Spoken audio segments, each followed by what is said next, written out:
오늘 이 본문 여러분 잠깐 살펴봤던 내용, 여러분 삼손에 대한 이야기 많이 들어보셨을 겁니다. 교회 다니지 않는 분들조차도 삼손에 대해 많이 알고 있는데요. 오늘 이 본문은 삼손이라는 인물의 그 출생을 예고하는 그 사건을 다루고 있습니다. 여러분들이 삼손 이야기를 통해서 어떤 교훈들을 가장 많이 들어보셨습니까? 삼손 이야기는요, 아마도 여자를 조심해라 라는 그런 주제 많이 들어보셨을 겁니다. 여자를 조심해라.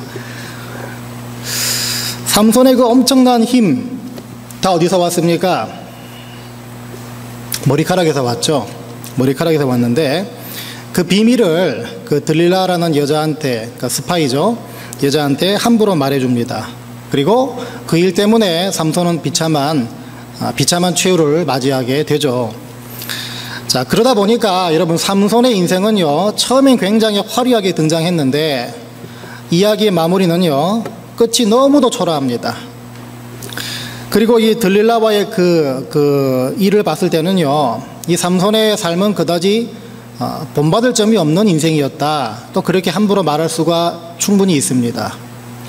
자, 그래서 오늘은요, 이 사사 삼손의 실패를 통해 우리가 얻을 수 있는 교훈, 이것이 무엇인가 한번 간략하게 살펴보려고 합니다. 오늘 본문을 보니까요, 삼손이 출생하기 전에 삼손의 어머니께 이 천사가 나타나서 말을 전합니다. 그 말이 5절부터 나와 있는데요, 제가 다시 읽어드리겠습니다. 보라, 내가 임신하여 아들을 낳으리니 그의 머리 위에 삭도를 대지 말라. 이 아이는 태에서 나옴으로부터 하나님께 바쳐진 나실인이 됨이라. 그가 블레셋 사람의 손에서 이스라엘을 구원하기 시작하리라. 이렇게 얘기를 전해줍니다. 자, 이 말씀을 통해 우리가 알 수 있는 것은요, 삼손이란 인물은 이미 그 삶이 구별됐다는 것입니다. 이미 그 삶이 구별됐습니다. 특별히 이렇게 구별된 사람을 하나님이 뭐라고 부르셨나 보니까요, 여기 보니까 뭐라 부릅니까? 나실인이라고 부르셨습니다.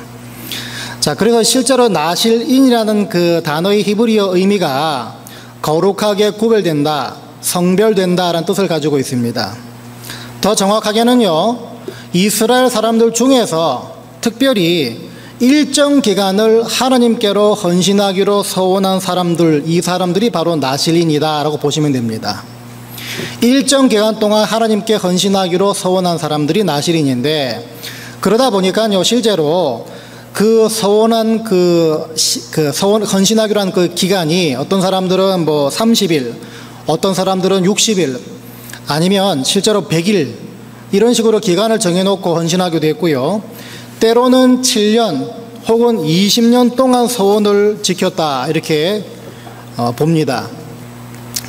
그리고 아주 특별한 경우는요, 이 삼손이나 신약에 나오는 그 세례 요한처럼 어느 기간이 아니라 평생 동안 하나님께 헌신하는 사람들 실제로 있었습니다. 이 기간 동안에 이 나실인들은요, 실제로 자신이 하나님께 서원한 대로 살아야만 됐습니다. 그래서 어떤 사람들은 성전에서 그 기간 동안 열심히 봉사하기도 하고요, 어떤 사람들은 속세를 일정 기간 동안 떠나기도 했고, 또 어떤 사람들은 특정 규례를 그 기간 동안 또 지켜야 됐던 그런 사람들이 나실인이었습니다. 이 나실인은요, 자기 본인 스스로 서원하거나 아니면 뭐 여러분 잘 아시는 사무엘의 엄마 한나처럼 부모가 자식을 대신해서 서원하기도 했고요, 때로는 이 삼손의 경우처럼 하나님께서 부모를 통해서 직접 나실인으로 지정하는 경우가 있었습니다.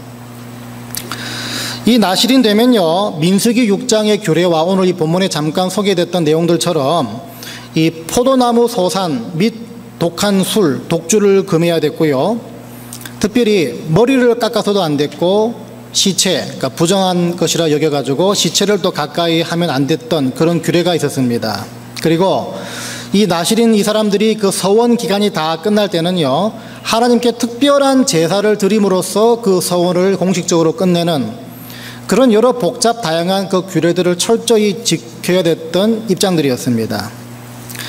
이렇게 엄청난 무게와 엄청난 이 부담과 또 책임들, 그 순종, 이것들이 요구되는 신분이었지만요, 이 나시린의 본문을 다 하지 못하는, 서원했지만 그 본문을 다 하지 못하는 경우도 종종 발생했습니다. 어떤 경우가 보니까요, 바로 본인이 나시린이라는 그 신분과 그 삶 자체를 소중히 여기지 않고 쉽고 가볍게 여길 때 이 나시린의 본분 사명을 다하지 못하는 경우가 종종 발생했습니다.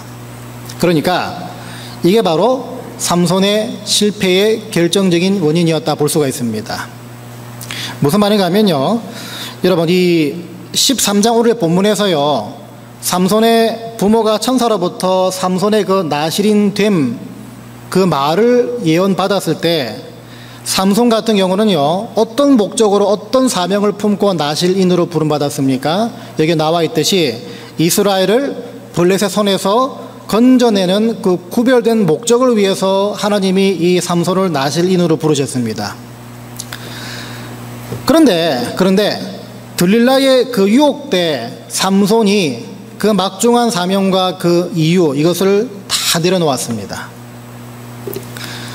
정확히 말하면요, 삼손은 이 들릴라 때문에 그 삶이 망가진 것이 아니라 사실은 뭡니까? 어떻게 해석해야 됩니까? 삼손 본인이 평소에 나시린 됨의 그 무게감, 그 순종의 그 어떤 그 부담감, 그 책무, 이런 것들 가볍게 생각하고 쉽게 생각하다 보니까 들릴라 유혹 때 속절없이 무너지게 됐다는 것입니다. 일이 이렇게 된 책임이 삼손 본인에게도 있었지만 또 한편으로는 삼손의 부모에게도 그 책임이 있었다 볼 수가 있는데요. 왜냐하면 여러분, 천사가 삼손의 어머니에게 삼손의 나시린 됨의 그 목적을 13장 5절에서 말해주지 않았습니까? 이 삼손의 어머니가 그 말을 듣고 자기 남편에게, 삼손의 아버지한테 그대로 말을 전해주는 내용이 7절에 나옵니다. 근데 5절에서 7절 들은 말을 그대로 전해준다면 그 말의 내용이 똑같아야 되는데요, 똑같지는 않습니다. 한 가지가 빠졌는데, 남편에게 전해주는 말 7절과 본인이 들었던 말 5절을 비교하시면요, 삼손이 이스라엘을 블레셋의 손에서 건져내기 시작할 거라는 삼손의 나시린 됨의 그 목적과 이유가 쏙 빠져 있습니다. 이 말은요, 삼손이 나시린 된다는 것의 그 무게감, 그 목적, 그 사명, 이것을 삼손의 어미나 삼손의 아빠가 대수롭지 않게 여겼다고 볼 수가 있습니다. 더군다나 여러분, 그것이 어떻게 또 증명되나 보니까요, 세월이 많이 흘러가지고 실제로 삼손이 이제 블레셋과 싸움을 시작했을 때 그때 어떤 말씀, 어떤 기록이 적혀있나 보니까요, 14장 4절 가니까 이런 말씀이 나옵니다.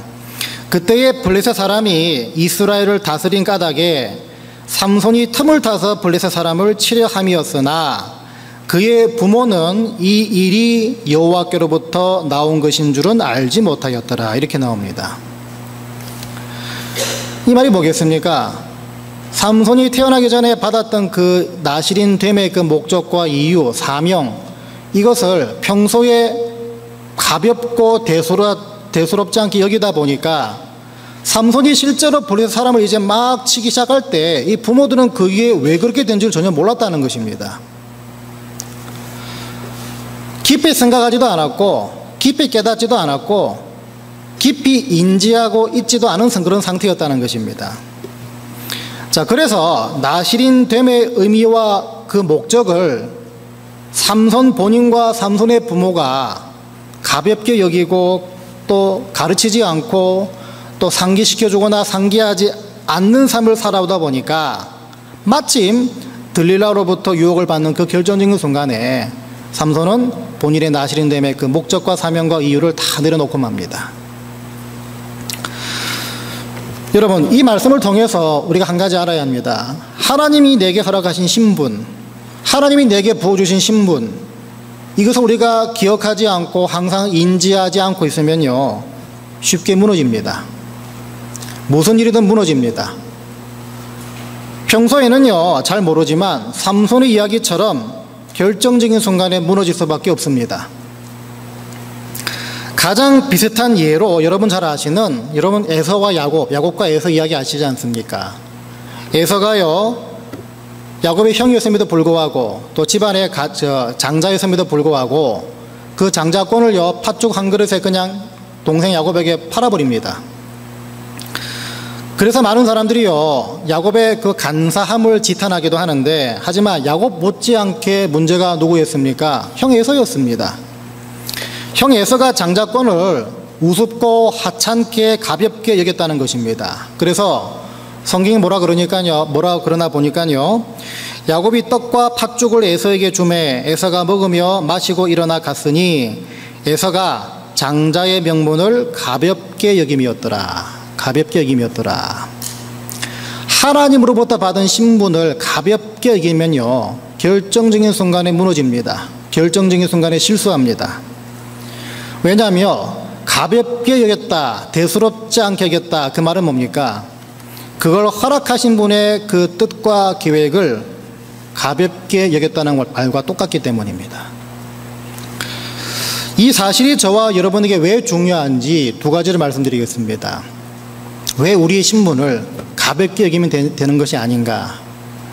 첫 번째 이유는요, 여러분 무엇을 가볍게 여겨도 되고 무엇을 중하게 여겨도 되는지 이것을 잘 구별하기만 해도 여러분들은 신앙생활 무난히 할 수가 있습니다. 그렇기 때문에 가볍게 여길 것과 중하게 여길 것을 분별하는 것만 잘 해도 여러분은 하나님 앞에서 성공한 인생이라는 것입니다. 더 중요한 두 번째 이유는요, 저와 여러분 모두가 하나님께서 선택하신 나실인들이기 때문입니다. 그래서 나실인처럼 사는 것 못지않게 중요한 것이 뭐냐면요, 바로 여러분들이 나실인이란 그 사실을 늘 기억하고 인지하는 것이 그렇게 사는 것 못지않게 중요한 것입니다. 여러분 옛날 동화에 그런 동화 기억나십니까? 생김새가 이상한 오리 새끼가 있는데요, 다른 애들은 다 오리 같은데 자기만 오리 같지가 않습니다. 그래서 맨날 다른 오리들한테 따돌림 당하고 구박받고 그러는데, 이 오리가 성장하면 할수록 점점점 뭘로 바뀌나 보니까 백조가 돼갑니다. 그 동화 말미에 어떻게 나옵니까? 그 백조가 막 이렇게 하늘을 쫙 날아갈 때 옆에 있던 그 오리들이 다 부러운 눈으로 바라봅니다. 그 동화 기억나시죠? 집에 동화책이 하나도 없었습니까, 여러분? 그 이야기와 삼손 이야기가 어떤 관계가 있습니까? 내가 나실인으로 살기 시작한다는 것은요, 나실인으로 부름받다는 그 사실을 늘 인지하고 늘 기억해내는 것에서부터 시작할 수 있다는 것입니다. 저와 여러분이 나실인으로 부름받았다는 그 말을 좀 알기 쉽게 해석을 하면요, 우리는 하나님 자녀로 부름받았다라고 인식하시면 됩니다. 하나님의 자녀로 부름받았다. 그런데 여러분 성경은 하나님의 자녀됨의 의미를 어떻게 얘기하고 있나 보니까요, 요한복음 1장에서 여러분 이런 말씀 기억나실 겁니다. 영접하는 자 곧 그 이름을 믿는 자들에게는 하나님의 자녀가 되는 권세를 주셨으니, 그리고 그 뒤가 더 중요합니다. 이는 혈통으로나 육정으로나 사람의 뜻으로 나지 아니하고 오직 하나님께로부터 난 자들이니라, 이렇게 나옵니다.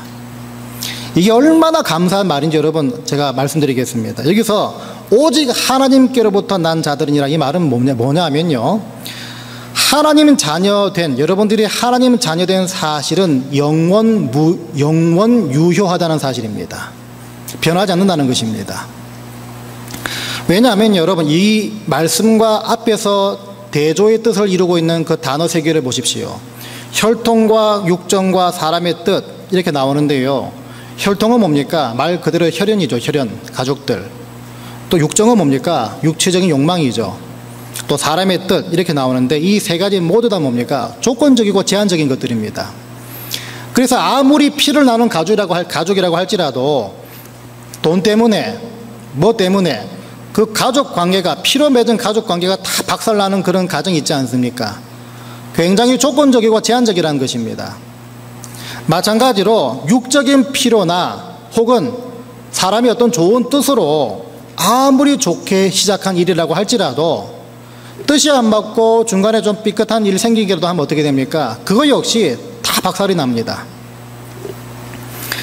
영원하지 못하고요, 지극히 제한적이고 조건적이란 그 말입니다. 그런데 이것과는 대조적으로 오직 하나님께로 났다는 의미는요, 하나님 자녀된 사실은 변하지 않고 영원 무궁하다는 것입니다. 더군다나 그 시작이 우리로부터 시작된 것이 아닙니다. 내가 뭐 착하게 살아가지고 구원받았다, 그게 아니지 않습니까? 그냥 하나님께서 일방적으로 찾아오셔서 부르시고 구원시키셨기 때문에 그 일을 시작하시고 진행시키신 분이 하나님이시고, 그 하나님께서 무엇보다 약속을 지키시는 분이기 때문에 이 사실은 변함이 없다는 것입니다.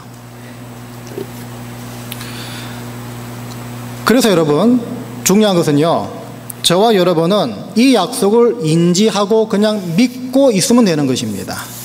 그냥 인지하고 믿고 있으면 되는 것입니다. 아, 그런 약속이 있구나, 그래 믿으면 되는구나, 그거면 그냥 게임 끝난다는 것입니다. 근데요, 이 사실을 쉽고 가볍게 대수롭지 않게 더군다나 자주 망각을 하게 되면 어떤 현상이 벌어지는가? 눈앞에 보이는 것에만 집착을 하게 되고요, 거기에만 마음을 뺏기기 쉬워집니다. 이 예를 누가 보여줬습니까? 바로 삼손 아닙니까? 바로 삼손 아닙니까? 쉽고 대수롭지 않고 가볍게 여기다 보니까 눈앞에 보이는 들릴라의 유혹에 그냥 넘어간다는 것입니다. 그러니까 여러분, 여러분의 신분을 인지하고 믿고 있는 것, 이게 얼마나 중요한지 모른다는 것입니다.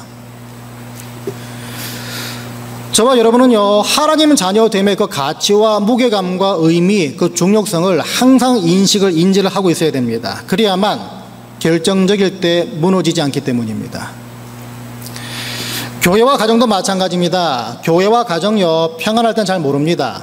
그런데 위기가 닥치고요, 교회 위기가 닥치고 가정이 뜻하지 않는 상황을 만날 때 평소에 이 교회는 하나님이 핏값으로 주고 사신 교회다라고 인지하고 있었고 늘 기억하고 있었고, 또 평소에 우리 가정은 하나님이 직접 만들어주신 세워주신 가정이야, 이걸 평소에 인지하고 믿고 있었고 항상 숙지하고 있었고 그렇게 살고 있었다면요, 그러다 보니까 이 가정과 교회를 어떻게 지켜야 할지 그 방향을 미리 알고 있었다면요, 어려운 일을 만날 때 그 가정과 그 교회 어떻게 되겠습니까? 충분히 이겨낸다는 것입니다.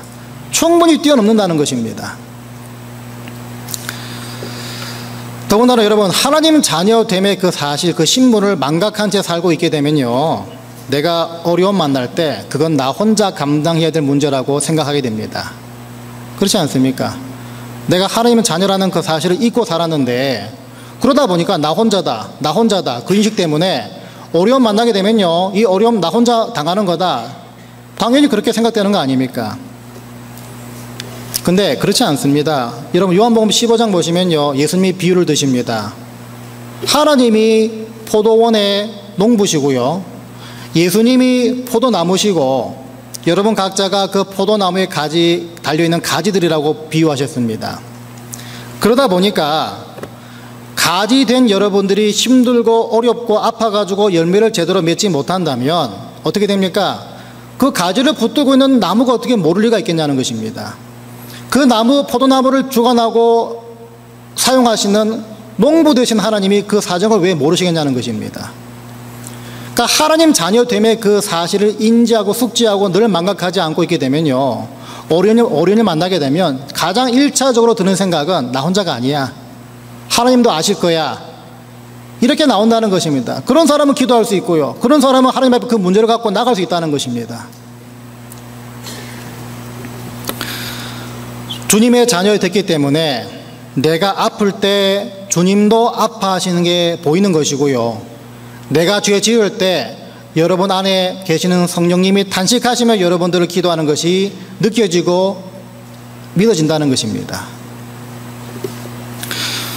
여러분, 9월부터 다시 시작하는 성령 공부가 있는데요, 매주 목요일마다 진행될 건데 우리 지난 봄학기도 한번 하지 않았습니까? 그 가운데 여러 주제, 4가지 주제로 살펴봤는데 그 가운데 하나가 믿음이란 주제 기억나실 건데, 그 믿음을 설명할 때 특별히 고린도후서 4장 7절 말씀을 가지고 살펴본 적이 있습니다. 그 고린도후서 4장 7절 말씀이요, 내용이 이렇습니다. 주님은 보배, 보물, 트레저, 그리고 나는 그 보배를 담고 있는 깨지기 쉬운 질그릇, 이렇게 묘사되어 있고 뜻을 함포하고 있는 그 말씀인데요, 그 말이 뭐겠습니까? 그릇의 가치는 그릇 자체에 있는 것이 아니라 무엇을 담고 있느냐에 따라 그 가치가 달라진다 말씀하지 않았습니까? 우리 모두가 예수 그리스도라는 하나님이라는 그 보배를 담고 있기 때문에 비록 깨지기 쉬운 질그릇 같은 인생이지만 우리 인생은, 우리 삶의 가치는 여러분이 상상하는 것보다 뛰어나다는 것입니다. 여러분, 아무리 금으로 다이아몬드로 만든 그릇이라고 그래도요, 거기에 담배 꽁초 버리면 그 그릇 뭐가 됩니까? 잿돌이 되죠. 아무리 깨지기 쉬운 흙으로 만든 이가 나간 그릇이라 그러더라도 거기에 보석을 담으면 뭐가 됩니까? 보석함이 되는 것입니다. 저와 여러분들이 천지를 창조하시고 만물을 주관하시고 또 생명을 주장하시는 그 창조주 하나님을 담고 있기 때문에 저와 여러분의 가치는 달라지는 것입니다. 자존감이 높아지고요, 담대해지게 되고 더 나아가서 쉽게 무너지지 않는 것입니다. 이거는요, 저와 여러분의 신분을 말하고 있습니다. 분석하고 설득당해서 이것을 이해하는 것이 필요 없습니다. 그냥 이 신분을 여러분들은 그냥 누리시면 되는 것입니다. 예전에 이런 영상을 우연히 보게 되는데요, 그 영상 제목이요, 한 사람의 시작이라는 제목을 가진 영상입니다. 그 영상의 내용이 어떤가 보니까요, 이런 내용이 나옵니다. 1858년에 보스턴에 있는 어느 작은 교회, 거기에 주일학교 교사, 이름이 킴볼이라는 주일학교 교사가 있었는데요, 이 사람이 하루는 구두방에서 일하고 있는 작은 소년, 아무도 쳐다보지 않는 그 작은 소년에게 성경을 가르쳤습니다. 그런데 이 소년이 나중에 장성해서 누가 되냐 보니까요, 여러분 잘 아시는 고아의 아버지였던, 그죠? 뭐 몇 번 응답받은 뭐 있죠? 그죠? 그거는 조지 밀러입니까? 제가 자꾸 헷갈리는데, 하여튼 무디, D.L. 무디. 이 작은 구두방 소년이 나중에 커서 무디가 됩니다. 21년 뒤에 무디가 런던에서 집회를 열었는데 그 집회에 참석했던 메이어라는 사람이 이 무디와 아주 절친한 동역자가 됐습니다. 미국으로 건너온 메이어가요, 이제 한 대학에서 집회를 열었고 그 집회에서 이 체프먼이라는 사람이 이제 회심을 하게 됩니다. 그 후에 이 체프먼이라는 사람은요, 메이저리그 야구 선수였던 한 선수에게 복음을 전했고 그 야구 선수도 복음 전하는 전도자로 인생을 살게 되는데 그 사람 이름이 바로 빌리 선데이라는 사람이었습니다. 그런데 이 빌리 선데이라는 사람이 1934년에 노스캐롤라이나 그 샬롯에 가서 집회를 가졌는데 안타깝게도 그 집회에서 회심한 사람이 딱 한 사람이었습니다. 너무나 실패한 집회였죠. 12살짜리 소년 한 명이 회심을 했는데, 근데 이 소년의 이름이요, 여러분 많이 들어보셨던, 지금 돌아가셨지만 22억 명에게 복음을 전한 빌리 그레엄 목사님이었습니다. 그러니까 여러분, 이 킴볼이라는 주일학교 교사로부터 시작해서요, 이 빌리 그레엄까지 그 영상의 마지막에 어떤 자막이 떠나 보니까요, 이렇게 나옵니다. 킴볼에서 빌리 그레엄까지 필요한 것은 단지 하나님께로 인도하는 한 사람입니다. 이렇게 나옵니다. 한 사람입니다. 이 말이 뭐겠습니까? 하나님 손에 붙잡힌 사람의 그 잠재력, 그 사람의 가능성, 그리고 그 사람의 가치는 실로 어마어마하다는 것입니다. 우리는요, 바로 하나님 자녀됨의 그 신분을 항상 인식하고 살아야 하는데, 이 말은 주님이 나를 자녀 삼아 주신 것을 절대로 가볍게 여기지 말고 썩혀놓지 말고 대수롭게 여기지 말라는 것입니다. 그냥 그 신분을 누릴 준비를 하며 살라는 것입니다. 그러면 하나님께서는 여러 모양으로 여러분들을 사용하신다는 것입니다. 우리가 매 모임 때마다 지금 한국의 병상에 있는 우리 5살짜리 재아를 위해 기도하고 있지 않습니까? 재아 입장을 대해서 생각해 보니까요, 물론 지금 재아는 어려가지고 생각 못 하겠지만 나중에 재아가 커서 이 시간들을 생각하면요, 어떤 시간들이 되겠습니까? 여러분, 재아가 나중에 커서 어떤 생각을 하겠습니까? 재아 입장에서 이 시간 생각하면요, 모든 성도들이 모일 때마다 자기를 위해 기도했다는 그 사실이 얼마나 큰 경험이고 큰 자산이 되겠습니까? 모든 성도들이, 그것도 가까이 있는 사람들도 아닌 지금 태평양 건너 떨어져 있는 우리 교회 성도들이 한 시간에 같이 모여서 재하를 위해 기도하고 있다. 그 경험이 이 재하가 나중에 커서 얼마나 큰 경험이 되고 큰 자산이 되겠습니까? 어려움이 생길 때마다 자기를 위해 기도했던 교인들이 있었다. 그렇게 친한 분도 아닌데도 불구하고 그냥 재하라는 한 교인, 한 교회를 같이 섬기는 그 성도라는 이유 하나 때문에 재하를 본인을 위해 기도했다는 그 사실이 나중에 커서 얼마나 큰 경험이 되겠습니까? 마찬가지로요, 여러분, 우리가 여름 성경학교 기도하고 있지 않습니까? 여름 성경학교 찾아오는 아이들은 잘 모를 겁니다. 그런데 우리는 알지 않습니까? 우리가 그 시간을 위해서 늘 기도하고 있고요, 늘 준비하고 있지 않습니까? 그러니까 그 아이들은요, 우리의 기도의 응답으로 찾아오는 것입니다. 그러니까 쉽게 말해서 우리가 성령의 인을 치고 은혜의 장막을 덮어 씌운 그곳으로 아이들이 들어가는 것입니다. 그러니까 우리의 기도가 그렇게 만든다는 것입니다.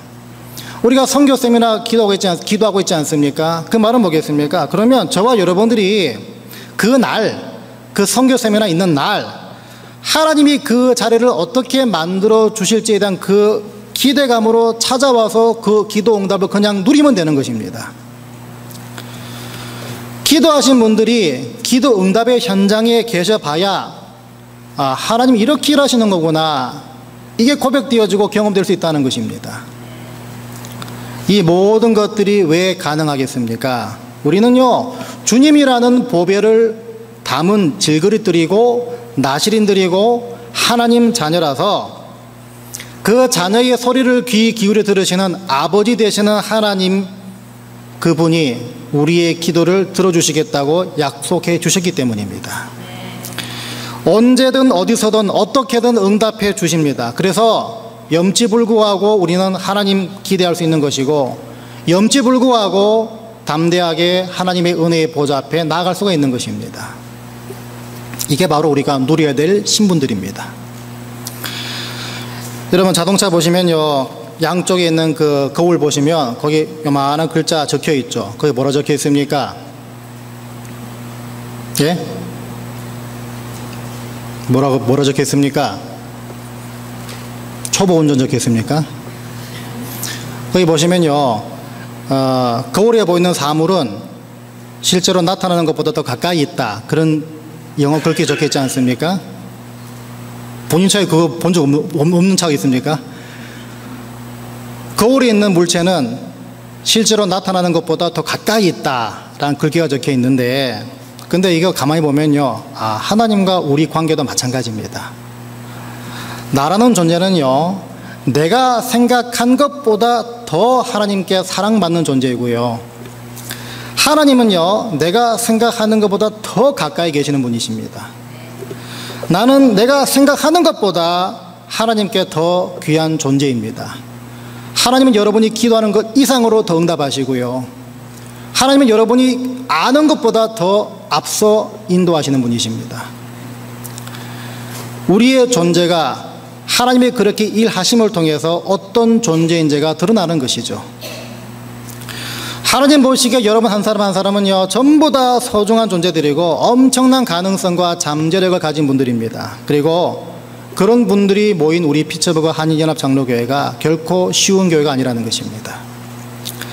바라기는요, 저와 여러분이 하나님 자녀로 부름받은 사실인 그 사실을 여러분 늘 인지하시고 특별히 그 사실을 늘 누릴 준비가 되시길 바랍니다.